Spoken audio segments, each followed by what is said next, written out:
Buenas tardes y muy feliz Pascua para todos. Rezamos en este día leyendo un pasaje que está en el capítulo 20 del Evangelio según San Juan. El primer día de la semana, de madrugada, cuando todavía estaba oscuro, María Magdalena fue al sepulcro y vio que la piedra había sido sacada. Corrió al encuentro de Simón Pedro y del otro discípulo al que Jesús amaba y les dijo: «Se han llevado del sepulcro al Señor y no sabemos dónde lo han puesto». Pedro y el otro discípulo salieron y fueron al sepulcro. Corrían los dos juntos, pero el otro discípulo corrió más rápidamente que Pedro y llegó antes. Asomándose al sepulcro, vio las vendas en el suelo, aunque no entró. Después llegó Simón Pedro, que lo seguía, y entró en el sepulcro, vio las vendas en el suelo y también el sudario que había cubierto su cabeza. Este no estaba con las vendas, sino enrollado en un lugar aparte. Luego entró el otro discípulo que había llegado antes al sepulcro. Él también vio y creyó. Todavía no habían comprendido que, según la Escritura, él debía resucitar de entre los muertos. Palabra del Señor. Empieza este relato Juan diciéndonos que estaba oscuro. Tenemos que recordar una y otra vez que esto es muy significativo para su evangelio, la diferencia entre la luz y las tinieblas. Todavía está oscuro, dice. María Magdalena es la primera que ve esta realidad del sepulcro vacío y uno podría decir su mirada llega hasta ahí y le hace imaginar, pensar o tener la certeza de que alguien robó el cuerpo. De hecho, ese es el anuncio que lleva. El anuncio es que se llevaron el cuerpo del Señor. Cuando van Pedro y Juan, la mirada es como que se va perfeccionando de a poquito. Pedro ve algo más. Pedro ve que está el sudario enrollado en un lugar aparte. Entonces puede suponer que no se trata ya de un robo. Es raro pensar que alguien que roba un cadáver se va a poner a enrollar el sudario. Y después el tercer paso, el progreso que viene haciendo María Magdalena, Pedro y ahora Juan, el tercer paso es el de el discípulo amado, que dice el Evangelio, vio y creyó.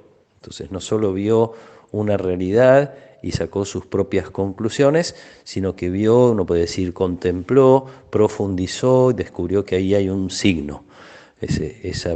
Ese sepulcro vacío, ese sudario enrollado está queriendo decir algo más, uno lo podría decir así. Una mirada que todavía tiene que ser purificada, podríamos decir así. Termina Juan este pasaje diciendo que todavía no habían entendido. Una mirada que, como decía ayer, se completará con las distintas apariciones de Jesús, esto es, con el encuentro personal con Jesús. Nosotros podemos hacer una mirada sobre la resurrección también, y pretendiendo que no sea simplemente una información que recibimos una vez al año, sino que podamos ir descubriendo signos en nuestra vida de este Jesús que está vivo. Podemos mirar la realidad también con distintos niveles de mirada. Podríamos mirar las injusticias, la guerra, el hambre, todas esas cosas que nos duelen. Ayer el Evangelio de la noche era muy significativo, imaginar a esas mujeres con los perfumes, como para cerrar un capítulo, y de algún modo el perfume es para que no huela mal el cuerpo cuando se corrompe. Entonces es como, esto es así y vamos a tratar de minimizar los efectos, de no sentir el olor, de que esta realidad no nos afecte más todavía.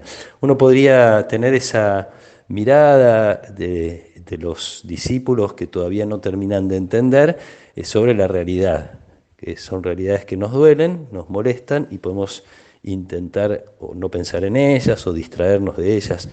Podemos mirar un poquito más y descubrir que allí suceden otras cosas, como le pasó a Pedro, y todavía podemos mirar un poquito más y hacer una mirada de fe a la luz ya hoy de la resurrección de Jesús y descubrir que esas realidades de algún modo nos tocan y de algún modo nos comprometen. Jesús venció a la muerte y todas las formas de muerte, como celebrábamos en la vigilia de ayer. Entonces, Jesús tiene la última palabra sobre estas realidades que nos duelen, y entonces, por un lado, tenemos esperanza de que las cosas van a mejorar porque Dios interviene una y otra vez en la historia, y por otro lado nos comprometemos a hacer el camino a través del cual Dios interviene. La esperanza en el triunfo de Jesús sobre toda forma de muerte nos hace apostar a nosotros sobre todas las formas de vida, todo lo que tenga que ver con nuestra capacidad de hacer el bien, de comprometernos en la transformación del mundo hasta donde nos alcancen las manos, como quien diría, sabiendo que hay cosas que nos superan, pero que no son definitivas, ni mucho menos son para tratar de disimularlas o esconderlas. Esta es la realidad que nos toca vivir, esta es la realidad en la cual Jesús está vivo, y lo decimos una y otra vez, y está vivo, está interviniendo, está actuando, y lo hace en la historia a través de los discípulos y a través de cada uno de nosotros que tratamos todavía a la luz de la palabra de Dios comprender las Escrituras, como dice el Evangelio de Juan, y por eso en estos días intentaremos profundizar un poquito más en esas presencias de Jesús, en estas pistas que nos van a ofrecer las distintas apariciones de Él a sus discípulos. Que el Señor nos acompañe en este día, en esta tarde, y podamos celebrar la Pascua de Jesús como una realidad que no solo se nos informa, sino como una realidad que nos forma y nos transforma, podríamos decirlo así. Que el Señor nos acompañe y nos bendiga en el nombre del Padre, y del Hijo, y del Espíritu Santo. Amén.